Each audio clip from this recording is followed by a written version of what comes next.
کے قابل ہو گیا. یعنی اللہ نے قرآن میں اصول دے دیا کہ میں جسم کو سجدہ نہیں کرواتا جب تک اس میں روح یا روح کا بعض حصہ نہ آ جائے. اب اس قانون کو ذہن میں رکھ کر پڑھیے سورہ بقرہ کی آیت. وَإِذْ يَرْفَعُ إِبْرَاهِيمُ الْقَوَاعِدَ مِنَ الْبَيْتِ وَإِسْمَاعِيلُ رَبَّنَا تَقَبَّلْ مِنَّا إِنَّكَ أَنْتَ السَّمِيعُ الْعَلِيمُ رَبَّنَا تُبْ عَلَيْنَا إِنَّكَ أَنْتَ السَّمِيعُ الْعَلِيمُ رَبَّنَا أَرِنَا مَنَاسِكَنَا وَتُبْ عَلَيْنَا إِنَّكَ أَنْتَ التَّوَّابُ الرَّحِيمُ. اللہ نے ابراہیم سے کہا ابراہیم, اسماعیل سے کہا اسماعیل کعبہ بناؤ. ابراہیم اور اسماعیل سے کہا کعبہ بناؤ. ابراہیم اور اسماعیل نے کعبہ بنا دیا. نبوت کا پروردگار کعبہ بن گیا. اب ابراہیم سے کہے کعبے کی طرف منہ کر کے سجدہ کرے. روح کسے کہتے ہیں؟ امر کسے کہتے ہیں؟ توجہ. پروردگار ابراہیم نے اسماعیل نے کعبہ بنا دیا. اب ابراہیم سے کہے کعبہ کی طرف منہ کر کے سجدہ کرے. اللہ نے ابراہیم سے نہیں کہا کعبہ کی طرف منہ کر کے سجدہ کر. اللہ نے اسماعیل سے نہیں کہا کعبہ کی طرف منہ کر کے سجدہ کر. اللہ نے ابراہیم کی امت سے نہیں کہا کعبہ کی طرف منہ کر کے سجدہ کر. اللہ نے اسماعیل کی امت سے نہیں کہا, جملہ پورا سنیے, اللہ نے اسماعیل کی امت سے نہیں کہا کعبہ کی طرف منہ کر کے سجدہ کر. اللہ نے بنی اسرائیل نے کم از کم 4000 نبی بھیجے, کسی نبی سے نہیں کہا کعبے کی طرف منہ کر کے سجدہ کرو. کسی نبی کی امت سے نہیں کہا کعبے کی طرف منہ کر کے سجدہ کرو. اللہ نے مکے میں آخری رسول بھیجا, آخری رسول کو نہیں کہا کعبے کی طرف منہ کر کے سجدہ کرو. میں ہاتھ باندھ کے کہوں گا پروردگار اگر کعبے کی طرف منہ کر کے سجدہ کروانا نہیں تھا تو ہزاروں سال پہلے کعبہ بنوایا کیوں؟ تو آواز قدرت آئے گی تو نے میرا اصول قرآن میں نہیں پڑھا. میں جب تک جسم ہوتا ہے جب جسم میں روح نہ آ جائے میں سجدے کے قابل نہیں بناتا. ابراہیم اور اسماعیل نے فقط اس میں کعبہ بنایا تھا, ابھی اس میں روح تو آئی نہیں تھی. لیکن جب 13 رجب کو علی کعبہ میں آیا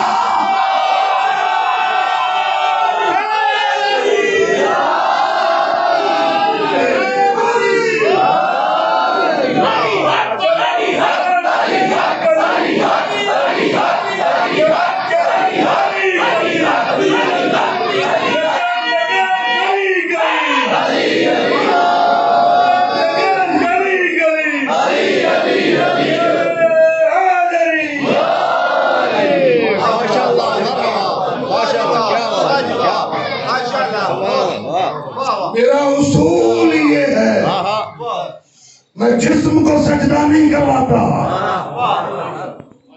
آخری آدمی تک جملے پر توجہ چاہوں گا.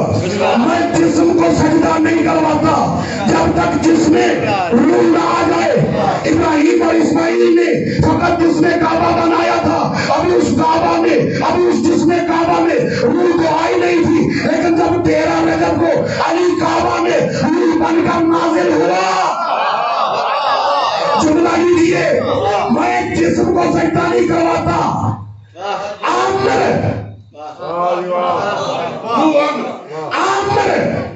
جس میں آدم میں آیا, جس میں آدم سجدے کے قابل ہو گیا, اولی الامر کعبہ میں آیا, کعبہ سجدے کے قابل ہو گیا.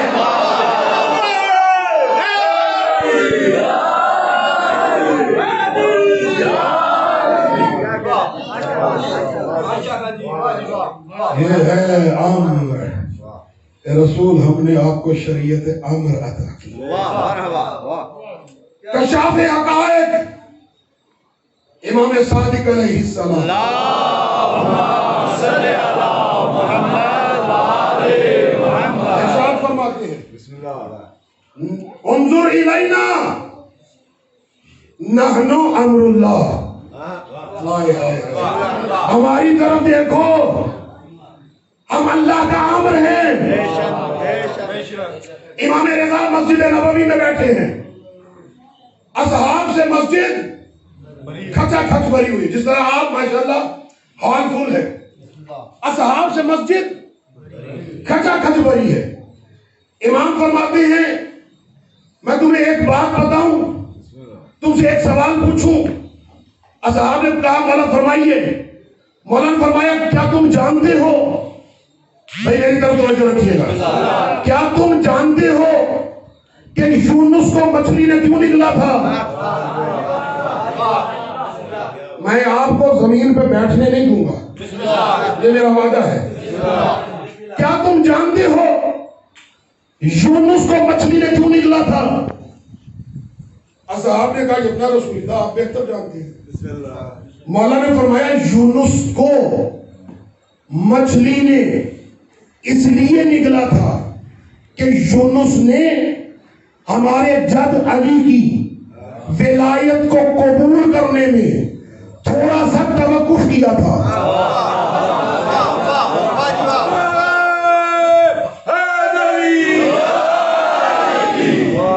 میں دیکھیں گھبرا کے سنیں گے تو مجھے مزہ نہیں آئے گا۔ انکار نہیں کیا، توقف کیا۔ انکار پہ نبوتیں نہیں ملتی، میں کچھ کہہ رہا ہوں۔ توقف کیا تھا۔ یونس نے ہمارے جد علی کی ولایت کو قبول کرنے میں تھوڑا سا توقف کیا تھا۔ ایک دشمن اہل بیت بیٹھا تھا، اس نے کہا اے آل محمد آپ کیسی باتیں کرتے ہو جو ذہنوں میں نہیں آتی، جنہیں دماغ قبول نہیں کرتا۔ مولا فرماتا ہے اس وقت خاموش ہو جا، علم تعلم نحن امر اللہ، کیا تو نہیں جانتا ہم اللہ کا امر ہیں، ہم اللہ کا امر ہیں۔ اس نے کہا آپ دلیل دیجئے۔ مولا نے فرمایا اچھا دلیل چاہتا ہے؟ اس نے کہا ہاں۔ مولا نے فرمایا جیب سے رومال نکال۔ اس نے جیب سے رومال نکالا۔ مولا نے فرمایا آنکھیں بند کر۔ اس نے آنکھیں بند کی۔ مولا نے فرمایا رومال کو آنکھوں پہ رکھ۔ اس نے آنکھوں پہ رکھا۔ فوراً مولا نے کہا آنکھیں کھول، آنکھیں کھول۔ اس نے جیسے ہی آنکھیں کھولی کیا دیکھا؟ نہ مسجد نبوی ہے، کیا سن رہے ہیں آپ؟ نہ وہ مسجد نبوی ہے، نہ وہ اصحاب ہے۔ ایک لکھوٹک صحرا دریا کے کنارے پر کھڑا ہے۔ جیسے ہی وہ منظر دیکھا دو قدم پیچھے ہٹا، ہٹ کے کہتے ہیں اے فرزند رسول اگر مجھے کچھ ہو گیا تو میری موت کے ذمہ دار آپ ہوں گے۔ مولا فرماتے ہیں خاموش، کہ تجھے دلیل دینے کے لیے لایا ہوں،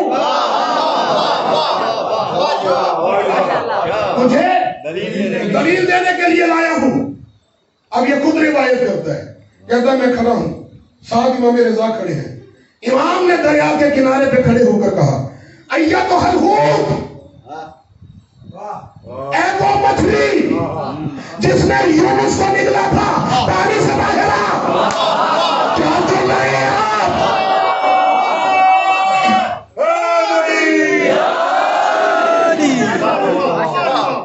اے وہ مچھلی جس نے یونس کو نگلا تھا پانی سے باہر آ۔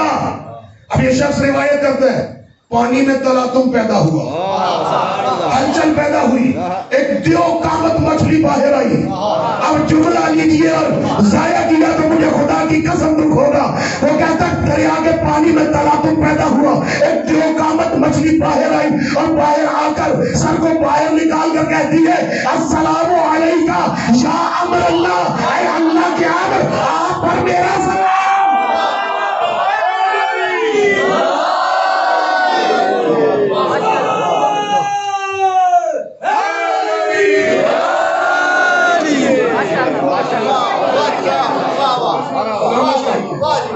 اللہ کے امر آپ پر میرا سلام۔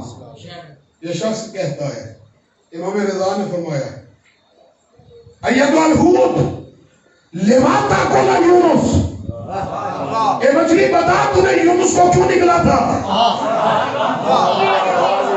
بتا تو نے یونس کو کیوں نگلا تھا جس کے دل میں علی بستا ہے۔ میں دیکھتا ہوں وہ فرش عذاب میں کیسے بیٹھتا ہے۔ آپ کی آواز نجف میں علی کی تحلیز تک پہنچنی چاہیے تاکہ علی آپ کے کشکول کو رزق سے بھر دے۔ ایتھا الحوت لما تاکل یونس، اے مچھلی بتا تو نے یونس کو کیوں نگلا تھا۔ اس نے کہا یہ اپنا رسول اللہ میں تو ہزاروں سال سے اس بات کا انتظار کر رہی تھی، مجھے اللہ نے بتایا تھا کہ میرے آخری رسول کا 8واں بیٹا اسی مقام پہ آ کے واہ واہ تجھ سے ہم